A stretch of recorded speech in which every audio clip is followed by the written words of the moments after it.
OJ. You see what I have to put up with? It's not easy being a YouTuber, is it?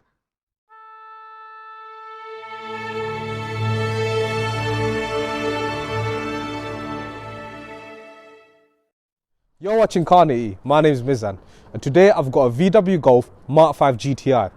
This seems to be one of the most common hot hatches I see, or even performance cars, shall I say. Now, I think that's because it's one of the cheapest, most affordable ways into a modern car that meets that criteria. So in this video, we're going to be looking at that. And I also want to say that if you're one of my 90% of viewers that aren't subscribers, please consider pressing that button for me. It's going to really help the channel and help me bring better cars on. The MK5 was a massive step in the history books for the GTI brand because the Mark IV and the Mark III were massive letdowns. This car really revived the badge, and for that reason it's a legend. The GTI brand has been around since the 1980s. The Mark I and the Mark II were very successful. The Mark III and the Mark IV really let the badge down, and this car revived it because after the poor run of the Mark III and the Mark IV, this badge lost its appeal. This car, on the other hand, when it came out, it honestly turned people's opinions back to the way it was. It reminded people of what a real GTI was like. The Mark V's design is completely different to the Mark IV and the Mark III. It went into a more curvy design compared to the boxy one from its predecessors. And it stayed the same until about the Mark VII. And now the Mark VIII has obviously got its own look to it, which is very unique. Even the interior dash, Mark V, 6, 7, they're all very similar. You can see the evolution between them. And honestly, if you ask me, the Mark V and the Mark VII are the best looking Golfs to come out of Wolfsburg. I'm not a fan of the Mark VI because essentially a facelift Mark V is technically a Mark 5.5, if you want to call it that, if there was such a thing. But the Mark VI isn't really its own generation. It's a facelift of this. And I just don't think it does enough to justify itself being its own car because it's just not good looking enough in my opinion. And in terms of the engines, let's be honest here, that's the generation that made us give up the R32, but that's a topic for another day. Let's talk about price. You can pick up a Mark V GTI with a DSG gearbox from around £4,000 onwards. At that price, the car's going to have around 120,000 miles on the clock, which sounds like a lot, but the owner of this car is adamant that is nothing for that engine. And even when things go wrong, the repair bill is nothing because parts are readily available. I'm going to take his word for that because this is his second Mark V GTI. His previous one, he took it from stock to stage 2, and that's the plan with this one, or he may take it even further. In terms of performance, this car produces 198 brake horsepower and 280 Newton meters of torque. That's from a 2-litre turbocharged 4-cylinder engine. It's paired with a 6-speed DSG gearbox, and it sends its power to the front wheels. The DSG gearbox in this car is the first generation dual clutch used by VW Group, so it's not known for its reliability. That's because it's a dry clutch system, and even with regular maintenance, this gearbox can still fail. Now back then that would have cost you around £3,000 to replace, but nowadays that can cost you around £700, which isn't that bad. On stock turbo and stock internals, this car can easily reach 280 brake horsepower. And finally, this is obviously a normal GTI. The car that sits above it, but below the R32, is the Edition 30. That's the godfather for all GTI fanboys, and that's the 30th anniversary edition of the Mark V GTI. In terms of modifications, the owners honestly just picked it up, so it's completely stock. But the previous owners have done a few things, which I'm going to talk about now. The first thing is, it's got R32 brakes, it's been lowered on adjustable coilovers, it's got a resonator delete, and the best thing about this car, in my opinion, is the interior. The interior has been reupholstered in black leather with a red piping all across the interior, and it looks stunning. Now, without further ado, it's time to finally go for a drive and meet the owner and explain why I'm wearing this hoodie. We're now in the Mark V Golf, and this is the owner of the car, Azadul. What's going on, guys? So Azadul, man, welcome to the channel. So proud to be here. Yeah, man. So I'm sure you guys can tell, I mean, we've got Team Rocket London here, and then we got all of our hoodies. So what's Team Rocket London, man? TRL, so we do car events. Yeah. We're mainly based in East London, and we'll actually do it a little bit different. So if you follow us, you see why we do it a little bit different. So we do like charity events, barbecues, boxing fights. Like there's so much different stuff that we do. Yeah. And you have to experience it. The only way you can experience it is if you're there. Yeah. Yeah. So in other words, I'll put it into layman's term for anyone, is they're a car club, but they're not your typical car club. They're like throwing events as well as car meets, if that makes sense. There's going to be an agenda behind the car meet. There's always something happening alongside of it, not just the car meet itself. And that's what TRO is. And in case you guys weren't aware, I'm actually the YouTube admin for Team Rocket London. So I run the YouTube page for them. So something you guys should check out as well. We've done a few videos there already. obviously a lot more coming. This is not your first Mark 5 GTI, is it? It's not. So I had another Mark 5 GTI about 2 years ago. Yeah. And I just loved the car, so I entered the car scene with the Mark 5 GTI. Well, to be fair, Team Rocket started with like 12 GTIs or something. Exactly. So that's how we started. We had about 10, 12 GTIs, and we thought we would start off a little car events page, and it just blew up. Everybody loved what we were doing. Yeah. Because we were doing it different. It automatically just went so big. Yeah. And from the Mark 5 GTI, you actually sold yours and you bought yourself a 335i N54 convertible, didn't you? Yeah. And I loved that car. Yeah. It was a nice car. And you obviously had an N54. You pushed at about 420 brake or something. It was 390 on a stage 2 MHD map, which is an off-the-shelf map that you can switch on your phone. Yeah. So you done that obviously, and you had the car for a year, but due to some circumstances, family more than anything, you sold the car because it just wasn't practical having an E93. This car is stock at the moment, and you're going to do a mod to this car, which I'm not very happy about. Tell me what you're going to do about your rear exhaust or diffuser. So, like my previous GTI, I'm going to make this car have a R32 exit. It's like putting an M3 rear end on a 335i. That's literally the same. It is, and I get that. Like it's been like a up badger. Yeah, an up badger. An up badger. But for me, I just love the whole look of an R32 exhaust. So buy an R32 then. It's not about buying off it, because the reason why is me and Mizan have a lot of to and fro's about the R32 GTI. Everyone knows I love the R32. Everyone knows that. Whereas him, he loves the fact that he's got a 2-litre turbocharged car and he can literally unleash its max potential. 100%. That's the thing he's all about. But then I say to him, you love GTIs, make your car look like an Edition 30, the godfather of GTIs. Stop trying to look like an R32. Even then, I just love the whole rear end of the R32. It looks so amazing. And I call it the mid pipes, not the R32 exhaust. So it's still an R32 exhaust. On a stock KL3 turbo, you can push to 280, right? Yeah, so on a stage 1 you get about 240, on a stage 2 you get about 280, and stage 2 plus, which is the add-on intercooler, you can get anywhere from 280 to 300. On the stock turbo? On a stock turbo. Wow, okay, I thought 280 was the limit for the KL3, and the KL4 turbo is from the Edition 30 car, isn't it? Yeah, so the KL4 turbo is slightly bigger, more tuning potential. You can pick those up to about 362. Got it. And a lot of people do that on Mark 5s, don't they? They buy a KL4 turbo, put it on, and they push about 360 horses, don't they? Another thing worth noting is, I'm sure you guys saw Shubs' car in the background earlier when we were shooting, and Shubs is actually here today. We're trialing something new. We've got a new camera car, and Shubs is helping us out. So shout out to Shubs for helping us out. Another TRO admin, I should add, for his media skills, and someone I rave on about all the time. He's honestly one of the best videographers I've seen. One of the benefits is you've got those R32 brakes, which you keep banging on about, because exactly. So stopping power on a stock GTI apparently is horrendous, isn't it? 100%. So I had stock brakes on my stage 2 GTI when I had before this one. Yep. And that is like, it's dangerous to have a stage 2 GTI with those brakes. It's just not gonna stop. Got it. I've been in so many near hit misses, and I'm not gonna do that again. What's the story with these the sagging roof lining, man? Seriously, it's just sagging everywhere, man. And your piss poor attempt to try to correct it. I mean, look, what is that? This gives me more stopping power, so when I'm braking, it's like a parachute. Mate, honestly, that is horrendous. You've got a lot to do on this car, isn't it? Yeah, no, 100%. Yeah. Tell me your thoughts, because obviously you know a lot about Mark 5s. What's your thoughts on buying a higher mileage one like this? So my one's currently on 128,000. Yep. And my previous one was also around the same kind of mileage. Yep. All my mates that have GTIs, they have higher mileage GTIs as well. Yeah, because the old cars, unless you're willing to buy like a low mileage unkept one, you're gonna spend a lot of money on them, if anything. Exactly, and because these are quite fuel efficient for what they are, like a sporty car. Yeah. You're gonna drive them. You don't have to just drive them a weekly. You can drive them every day. They're dailies, and I guess it helps that parts are cheap. Yeah. And labour's not that expensive. Exactly, but they're well-built machines, like very, very well-built machines. They're quite reliable. Like, I've never been in a situation that I would say that the Mark 5 GTI is not reliable. So why do you think that when people want to buy their first hot hatch or first performance car, it tends to be a Mark 5 GTI? Why do you think? It does. There's a lot of Mark 5 GTIs out on the scene right now, and I think the reason why is because people know that it's a VW, it's a German badge, so it's good in terms of reliability, and the cars are so cheap at the moment for what you get. I think also what it comes down to this, for a car with 4 grand, like you said, you're getting a DSG. Prior to that, it was all CVTs, wasn't it? Yeah. I mean, the performance car wouldn't have an automatic. You'd have to get a manual because the automatic gearboxes were literally just not sporty in the slightest.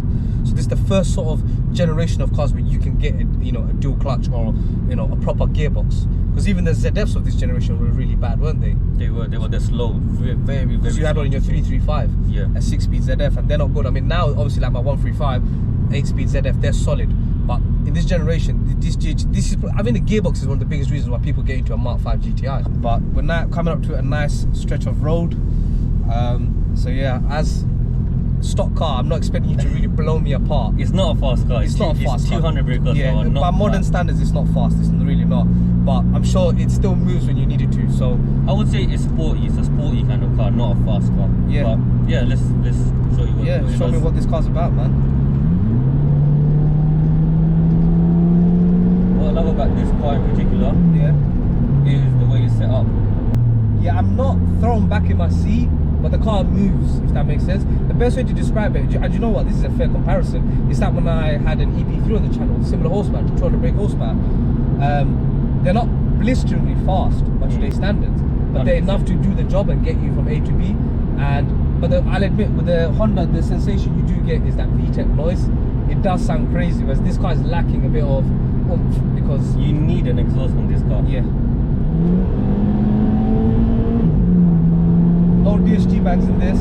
Is it possible to get a DSG bag out of this car? Not with the exhaust setup that I've got right now. I don't think I've heard a DSG bag out of these. I used to get crazy DSG bags on my previous GTI. Reason why is because I had straight pipe all the way straight through. pipe exhaust. So the signature noise of the EP3, for example, is the VTEC.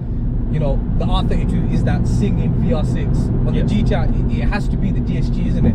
You've got to do what you can to get that noise out. So at the box, they're just ordinary cars. Let's be honest, they are mundane, and that's probably why. I mean, I was struggling to get a stock Mark 5 for so long. So when you bought it, I was like, we need to get on the channel because no one has a stock one. This car is not a car to get if you want to keep it stock.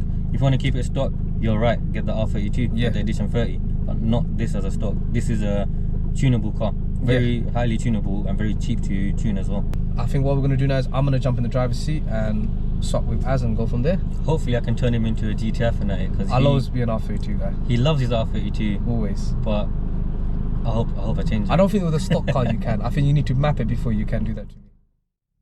Alright, so straight off the bat as I move off, I'm very familiar with an R32, and I have to say the DSG gearbox is a lot more better on the Mark 5 GTI than it is on the R32, because I put the car into reverse and there was no clunkiness. It just, when I say clunkiness, I don't mean moving the shifter. I'm talking about as you go from D to R, etc. There's no clunky. It just why do you think that is? I have no idea. I know we were talking about this before, and you were saying you may think it's the displacement of the R32, but it's the gearbox at the end of the day. It's hard to say. I will say this though, you've got electric seats. The seat goes down a lot more lower than when you have the manual seats. Yeah, they do. I mean, you got more adjustment as well, because you can make this one go up and you can adjust the angle of the thigh rest as well. Yeah. You can't do that in the manual seats. So the way I see is this car offers you a lot. I think for £4 I think you've hit the jackpot. It doesn't go as low as a BMW. Nah, but considering we've both come from BMWs and we know what we like, and we agree that they do some really good driving positions, this is as good as you're gonna get in a VW. But I will say this though, with your coilovers though, I don't know how you drive this car, man. I was gonna say you don't look familiar with the way you drive. Yeah. You could tell you're not familiar with lowered cars. No, because for me, I see a road, I want to drive. The only thing I'm avoiding is potholes and cracks in the floor. I'm not looking out for uneven surfaces. Your eyes have to be looking out for uneven surfaces, isn't it? My eyes are like Terminator. I'm analysing everything. Literally. Every pothole. But you're not looking out for potholes. I look out for potholes. You're looking at uneven surfaces. Yeah, even when it's road paint, sometimes you gotta avoid that. Oh my god, now you take the mick. I think, but for performance driving though, being lowered, stiff, it can only make the car feel better. 100%. But for me, it's too scary, man. When the road just flattens out of nowhere, I'm too scared about that. I can't do it. Your current exhaust though, I think is perfect. I mean, it's not loud, it's not obnoxiously loud. Considering you're gonna have 2 car seats in the back, etc. This is perfect setup. I mean, the other one you said was straight pipe. I don't think you can do this here. Yeah, I'm not too fond of noise anymore. I've had a noisy car before and I've kind of outgrown it. Personally, for me, you know where I stand when it comes to noise. 5 cylinders and up. Yeah. You know, these can sound good to a certain extent, but ultimately it will never be like That's the thing. After owning a 6-cylinder BMW, Yeah. I can appreciate the tone of A 6-cylinder. the tone of a car. Yeah. Because it's not always about loudness, it's about the noise itself. Yeah, exactly. Cool. So I'm just gonna do a kick down in D. Lag. I'm joking. That was. I mean, it's fast, but not blisteringly fast. But the brakes are damn good though. The brakes are damn good, because that slowed down really well. When you want to stop, you can stop anywhere. That turbo lag is unforgivable though. But this is like the first few generations of turbocharged cars. But you know what? Driving this, if I was on a budget, I think this is definitely the best entry into hot hatch ownership. I can't think of anything better. I do have to say the gearbox suits this power plant so well. I mean, I've said it to you off camera that with the R32, I don't think you can go wrong with a manual gearbox. I think they can really make the car more fun, you know. But on this car, I think you've got to have the DSG. What do you think? Yeah, 100%. I think I've driven a manual version of this. It doesn't feel as special. It's the way it all comes together, and I feel like that's the same of a Golf R and S3. You've got to get the DSG. The manual just isn't the same. It's like the car loses its personality almost, isn't it? Not blisteringly fast. It's not throwing me in my seat at all. I would say it's a sporty kind of. Yeah. feel. And those brakes are beautiful. Yeah. Brakes are so important. People underestimate how important brakes are on a car. And you know what? It makes me think here when you said having stop brakes on a stage 2 car, it's a suicide essentially, isn't it? I don't know about any other car, but the GTI, the Mark 5 GTI standard brakes are horrendous. Horrendous.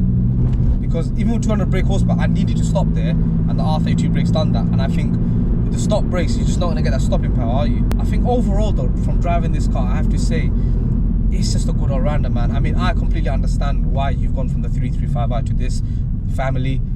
You had a choice, but at the end of the day, you are not like me. You don't buy cars that at the factory they're this, like the R32 or the M135. You want to take it further and do your own spin, and I think a GTI just suits your personality. So you do get that little DSG. That's the camber, isn't it? Yeah. It hurts me when I hear that noise. But it's not actually doing anything. It's just rubbing on the wheel. Rubbing, but okay. But the best way to describe that is: have you ever been jogging and your nipples chafe your t-shirt? Yeah. I don't like that idea of it. I'm against the whole idea of it. I'm not interested. I don't want my car to do it. So, yeah. But overall, I do have to say, this car is better than what I expected. I'll say that right now. And I've driven your brother's GTI off the channel, and he's got a stage 2 one, isn't it? Yeah. Pushing about 280. And I have to admit, I like that car because your one doesn't wheel spin at all, which says to me that you've got very manageable power for the car it is. But your brother's one wheel spins constantly. Are you going to keep it on this coilover set then? You're not going to lift it? I might. It's on an adjustable coilover, so I can lift it whenever I like. I don't think I could do this, man. I can't do that, man. Like. Yeah, I'm not cut out for this. And Yeah. before I write off the bottom end of his car, I'm gonna pull over and let him have his car keys back. I've wanted to review a stock GTI ever since the channel began, but I found it so difficult to find one. It's hard to even find a stage 1 example, as most are running stage 2 or stage 2 plus. And after driving Azadul's car, I now know why. They're very ordinary machines out of the box, a good daily with fairly decent pace when you need. No doubt this car was groundbreaking when it came out. 200 brake horsepower was a lot back then, when most cars were naturally aspirated, as well as CVTs and torque converters being the only choice for automatic transmissions. And this car has a dual clutch, which would have caused controversy with manual lovers who would have been adamant that their left foot would always be faster than a machine. That was good enough at the time to save the GTI badge, but the tunability and cheap maintenance is why nearly 15 years later, these cars are still relevant and highly sought after. The fact that GTI is held in the same breath as an R32 is due to its tunability, which boggles my mind being a huge VR6 fanatic. Bottom line, have money aside for performance modifications if you decide to buy one of these, or do yourself a favour and just buy a Type R EP3 if stock power is what you're after. Thanks for watching. If you enjoyed this video, please remember to like, comment, share and subscribe if you haven't already, and we'll see you soon.